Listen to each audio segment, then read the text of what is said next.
In the name of Allah, the most beneficent, the merciful. Assalamu alaikum, dear students. Welcome to this course for English. And in this course, in the first lecture, we will discuss some basic concepts regarding varieties of English language. What English is the name of different varieties of English. There are standardized varieties or non-standardized varieties. So we will discuss all these things, all these concepts with the passage of time, step by step. So in today's lecture, we will discuss some basic concepts. Without those, we must not move forward. And these concepts must be clear before starting some other things or some other concepts. So number one, you can see here standard and standard English. It's about 18th and 19th centuries. Then publishers or educationalists or educated people started to define a standard or parameter regarding the grammatical or lexical features of English language. And with the passage of time, with their continuous effort, finally they succeeded to form a correct and standardized variety, and that was considered acceptable and correct variety of English language. So before 18th century or 19th century, there was no concept of standardization or correct or incorrect or different varieties. This concept was unknown. Since English had by the 19th century two centers, Standard English came to exist in two varieties. There are many two varieties that are, although there are many other varieties, standardized varieties also, but we can say up to the mark, uh, accurately standardized varieties of the British and US, or British accent or American accent. So British accent is also known as received pronunciation, or American accent is now the name of General American, GA. So RP and GA, these are considered standardized varieties. So these were widely different in pronunciation, very close in grammar, and characterized by a small but noticeable differences in spelling and vocabulary. So these are the areas where we can find out the difference in pronunciation. Number one, then grammar, a little difference, a small difference we can see in both accents related to grammar. And then difference in spelling and vocabulary. And you can notice there are some spelling difference, like center or CENTER, center in America, or CENTRE in British. Or many other examples you can see. So there were those two more or less equally valid varieties of standard English. British standard and US standard. These are the two standard varieties known throughout the world, two standardized varieties, RP and GA, General American. So after discussing these standardized varieties, RP and GA, there are some non-standardized varieties also we can find out in local standards or local varieties of English language, because there are many people in this world who are non-native English language or second language learner or foreign language learner of English language. So they use English. They use English with local accents, local varieties, local standards. So this has been accommodated by saying that varieties that vary from one another and from British and US standard English in the way that British and US vary from each other can be counted as standard English, while varieties that vary more are non-standard varieties those are different from British and US standards. Those are called non-standard varieties or non-standardized varieties by type of prestige. What we can say about British people, still they have some sort of feeling of superiority because they are British people and they have very good accent, very good variety or standardized variety. Even from Americans, they are very proud of speaking English and they dislike local accents or local varieties because they say they are the owner of this language, English language, because what we can say this is the property of their this language. English language is a property of their English people or people of England or British. So, despite of the fact there are some other varieties, or even general American, a standardized variety, or Australian, or New Zealand, or Canadian. There are some other varieties, but still, despite of the fact, British people have some sort of feeling of superiority because of their accents. So, another socio-linguistic criterion for classifying varieties would be the type of prestige the variety gives its speakers. And here we will need to distinguish between overt and covert prestige. Overt means clear cut, explainable, or clear, or transparent, without any hidden agenda or without any hidden thing. And the second term, covert.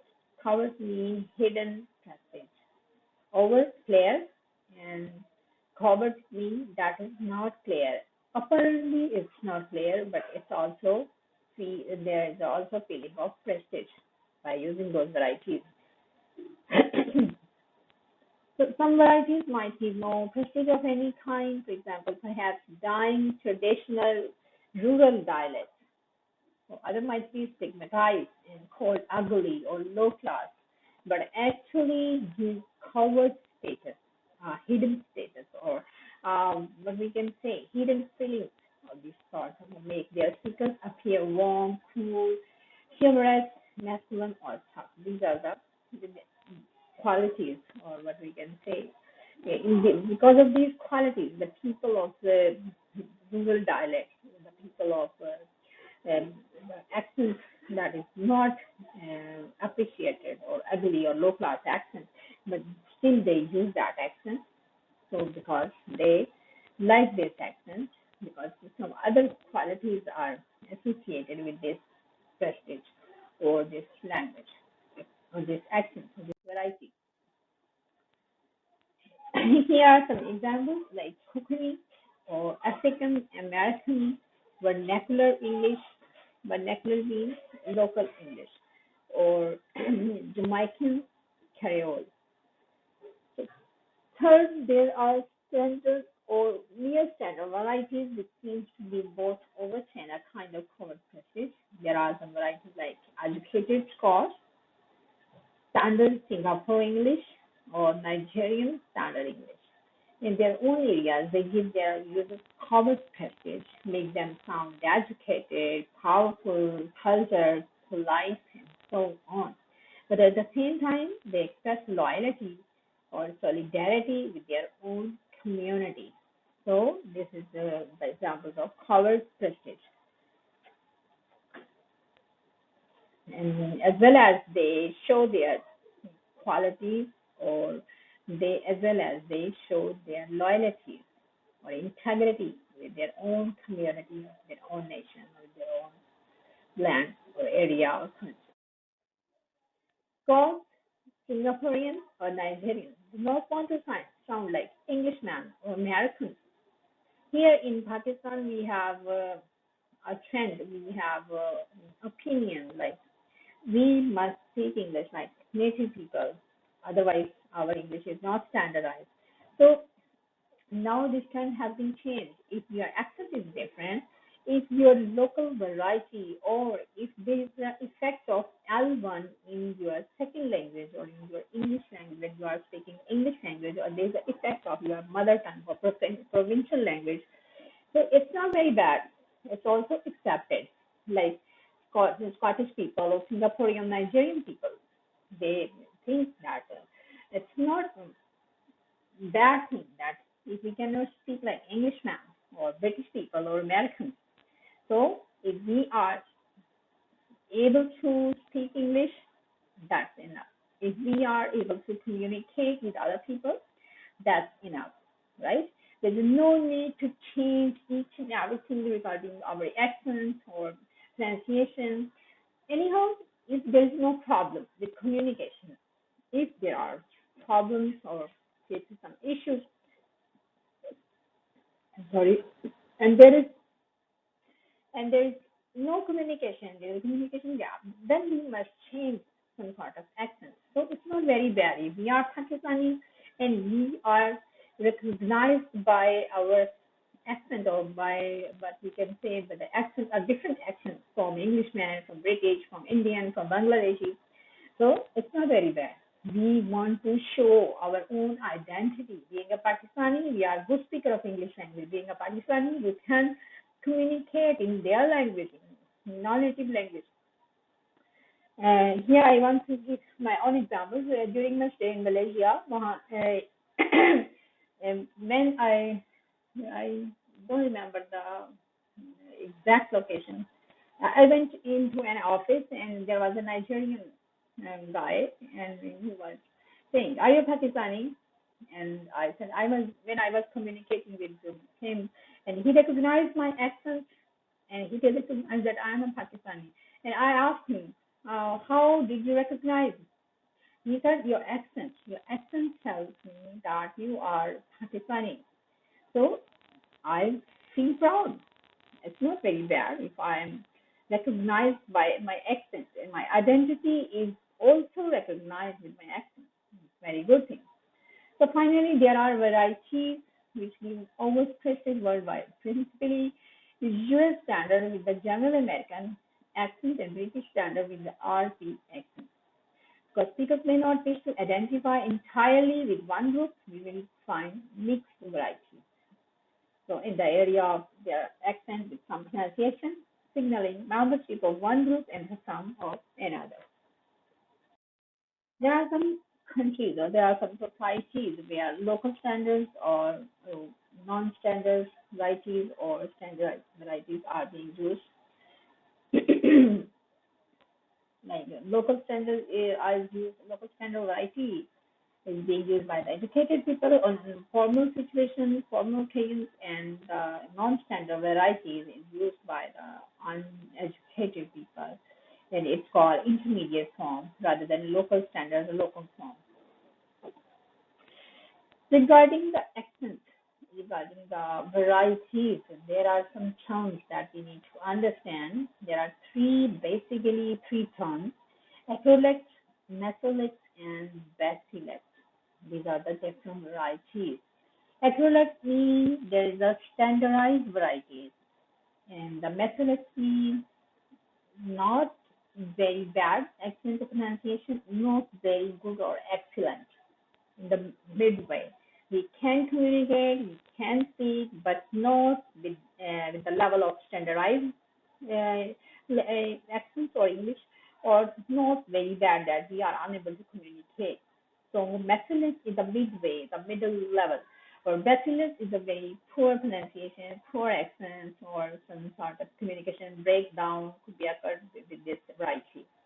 So we will discuss in more greater detail. And these are the varieties: high, middle, and low ranges of continuum in these circumstances. So high variety is the acrolect variety, middle variety is a mesolect variety, and bacillus is a low range of variety. So it's often the case that there are more informal situations, the more bacillus and the speech. And so one person may speak mesolect at home and acrolect at work, and another may speak bacillus at home and mesolect to the boss in the formal situation or formal occasion. Here you can see this image here before you. It's not very clear, but I will tell you what is written over there. These are the three varieties. The top one you can say Acrolect is an example of a Jamaican standard language. So Acrolect, we can also English, Pakistani English also in this way we can put in this parameter or these three levels of accents or varieties of English language. So number one is here Acrolect, the top one, or you can see these pairs. The top stairs, you can see the excellent variety, excellent variety, or standardized variety. I'm eating the exact accent or pronunciation like native people pronounce this sentence. I'm eating, I'm eating. This is the excellent variety. Then in the middle, come to the middle of the stairs, mesolith variety. So to some extent, it could be accurate. To some extent, it maybe it's not accurate. Some sort of problem. So here, is eating, right? Is eating, or rather than I am eating, means there is a grammatical problems, grammatical issues, or what we can say there are sentence structure problems. So because these are some sort of problem, but the communication is done in this way. I is eating or I am eating. It means it's sentence is related to some sort of eating or some sort of this type of activity. So the those part of this there you can see bacillect or grotesque Creole. Creole we will discuss um, next slide. Creole or Pidgin and Creole, these are the also accents of English language, but the starting point of it. We will discuss these later. Bacillect or Brodish Creole. Bacillect, the lower variety, the uneducated people use this language, and there are many hurdles, many troubles, many issues. So it's not, and this is a mixture of local words, even local vocabulary or lexicon. Here, the word eating is also changed with the Nayam. It's a Jamaican language. Nayam, maybe it's about related to eating. So, Nayam. So the basic word, basic vocabulary has been changed in the Bachelor's variety. So these are the three standardized, sorry, these are the three levels of English variety. Again, standard English to Bachelor's, the range is here. You can see it's very clear image in this slide. I told him, I told him. And number one, I told him is a standard English. Number two, I told him it's the acrolect. Standard English, I told him, acrolect. These are the same thing. I told him. I told him, not I told him. It's a metronome. There's some sort of slight difference in the accent or slight difference in the words or vocabulary or lexicon. I tell him. Here you can see the grammatical mistake, tense mistake. So this is also called naturally. There's the communication is done. It means it's near to standardized English. Although it's not a standardized English or it's not a but we can say acrolect accent, but it's near to acrolect or near to standard English. And move towards the bacillect. Me, tell, he. Here again, we can see the communication is done, but very least communication, and we are unable to make me tell he or me tell him not understandable very easily. So these are me tell e, me tell am, or me tell he. These are the bacillect varieties, and what we can say this is a problematic varieties. And this is the range that we can say how far the level is from standard English, which means bacillect variety. We are talking about the bacillect, the foremost or remotest variety or remotest level of standard English is the bacillect, and the nearest, what we can say, in the middle of the accent. This is not a standardized English, not a bacillect. It's a middle one. So the dialect which we call standard English is not necessarily linked to a standard pronunciation. It could just as well be pronounced with a localized Manchester or Norwich accent. It has been estimated that 12% of the population of England are speakers of Standard English, 9% speak Standard English with a regional accent, or then however, Standard English is often still linked to received pronunciation. When we talk about standardized English, Standard English, it means we are talking about received pronunciation, RP. So there is another classification of English accents that was made by Trezil and Hanna for their pioneering textbook International English was published in 1982. The classification identifies four main types of English language on the basis of what are the bases English-based accents, including English as England, Wales, South Africa, Australia, and New Zealand. These are the English-based accents of variety, and it's about the English or British speakers. Next, American-based, including English as spoken in the USA or Canada. Next, number three, Scottish-based, including Scotland and Northern Ireland. Then there's Irish based. This is the Republic of Ireland. These are the four levels of accent. Some other more important criteria for difference in accents we can also find out here. The quality of vowel sounds, like versus a, um. In the sound is ah. In hat, we have to open our mouth more and more wide. Hat, hat, cap. So this is the quality of vowel in words such as bath or bath, hat and hat, or dance and dance. So bath in American, cap in American, dance in American, or bath in British, half in British, or dance in British accent. Then there's the absence of non-rhotic accents or presence in rhotic accents. So British accent is called non-rhotic accent. And I will also share the link of a video related to this rhotic and non-rhotic accents. Please watch this video because you will be able to understand more easily understand this rhotic and non-rhotic accents.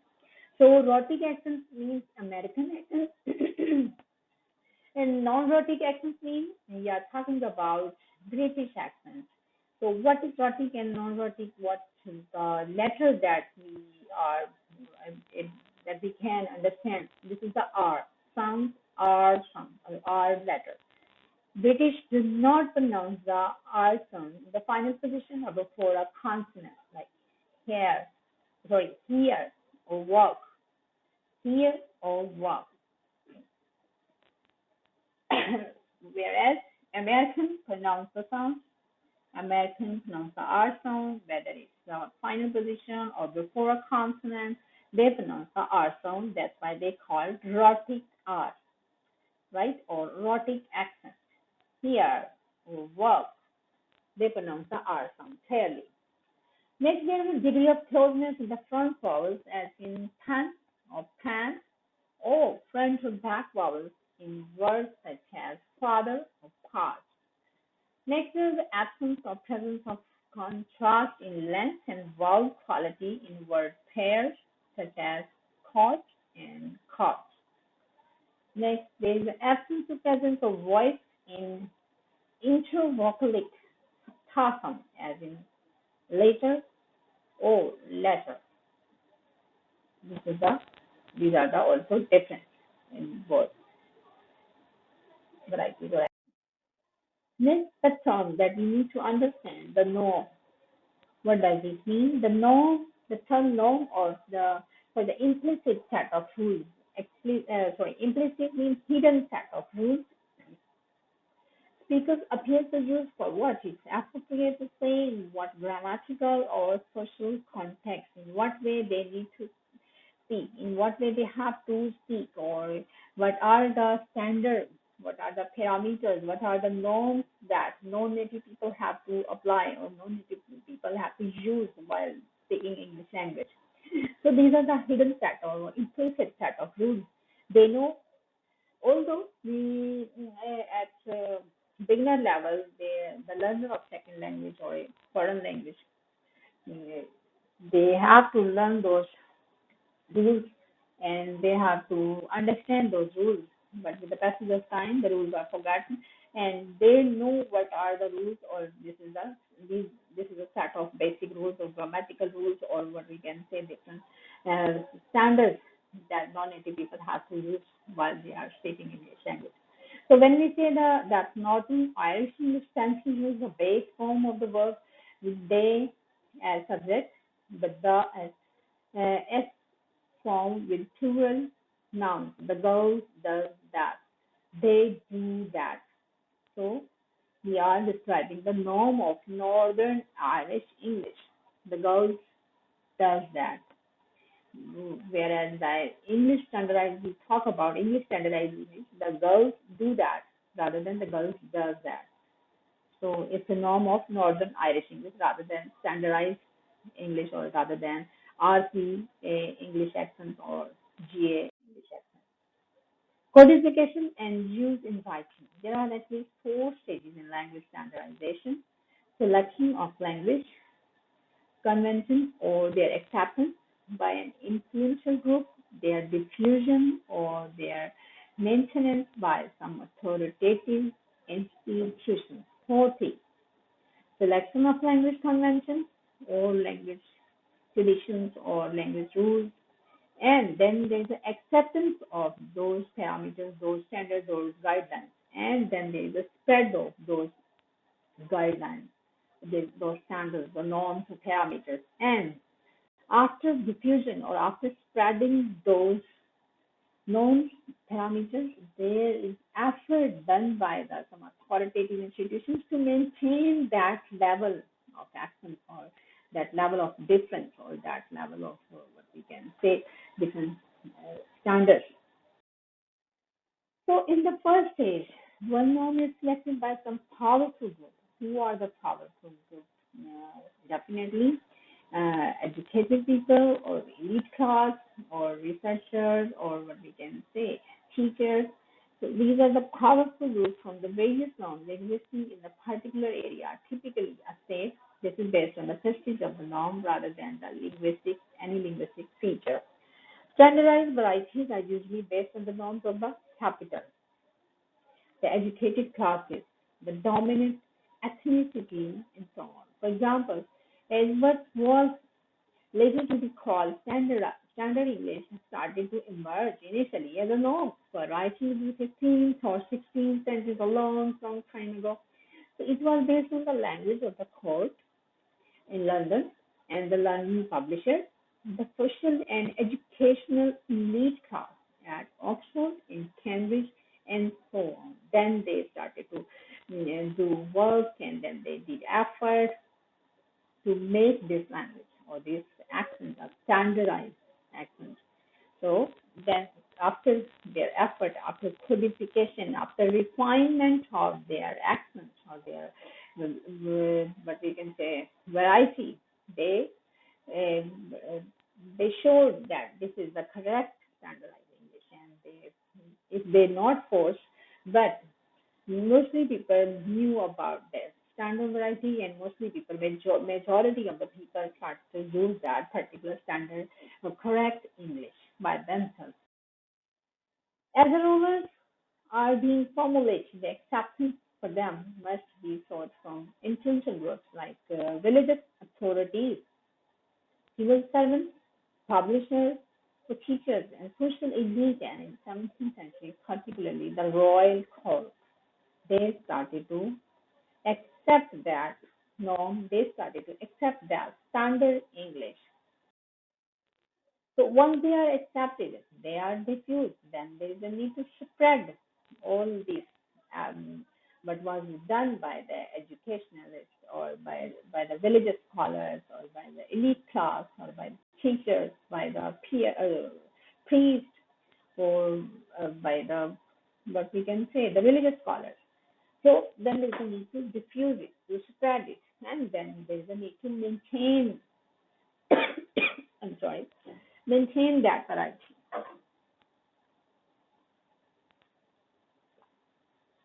So diffusion is typically accompanied by elaboration of form and function. For example, at the same time as Standard English was developing, it took over a great deal of Latin and Greek vocabulary that allowed it to fulfill the functions in science, theology, it's related to religion or philosophy previously performed by Latin, related to diffusion or maintenance of their accent and variety.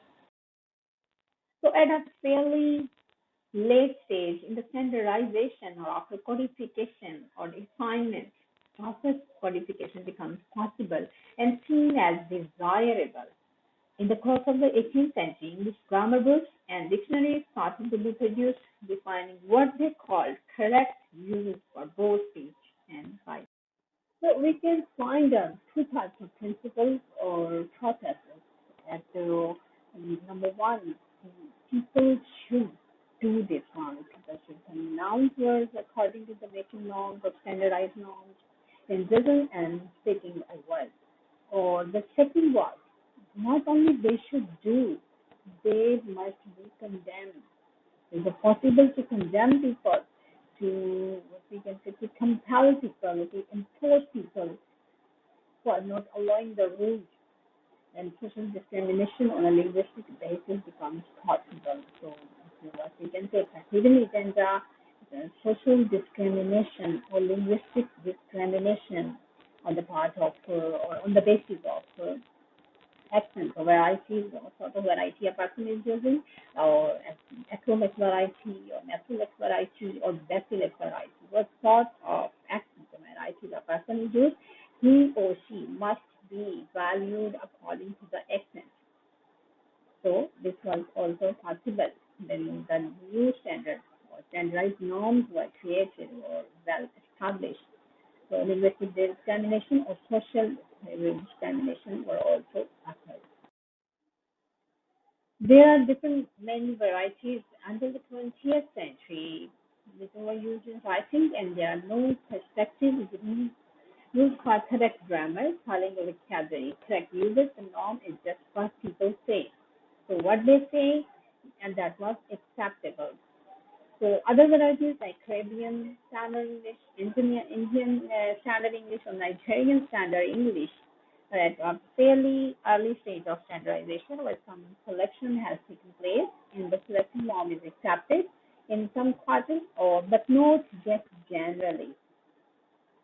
So it's not like standardizing. It's like local varieties or there is a process of codification or there is a process of what we can say selection of the words, there is the acceptance, word, but there is a no, what we can say there is a no spread or maintenance of those varieties. Schwartzel and Hannah define standard English in this way that according to them there is no enforcement by the people of native English language or by the people of native norms or by British people or Americans or other standardized varieties. There is no restriction. There is no enforcement to use any sort of pronunciation. And however, they say that the British prestige or British accent or received pronunciation is extremely well codified. It's the oldest, what we can say, oldest accent or variety that is being used by the native and non-native people. So this is well codified. This is what we can say. It has crossed the process of refinement or well establishment. So it is well accepted and was not at one time prescribed for broadcasting and diffused by the people as described in Tony Harrison's poem, Teen and Osh. So the trend over the last 40 years has been to reduce or abandon attempts to standardize English pronunciation. So now the paradigm has been changed. This paradigm shift has been changed. At one time, when there was what we can say focus and emphasis on the accurate pronunciation, accurate accent, accurate variety, to use accurate variety by the non-native people, but now this trend has been changed. Now one person must communicate no matter what accent or variety he or she is being used, he or she is using. So there must be communication. There must not be communication breakdown, right?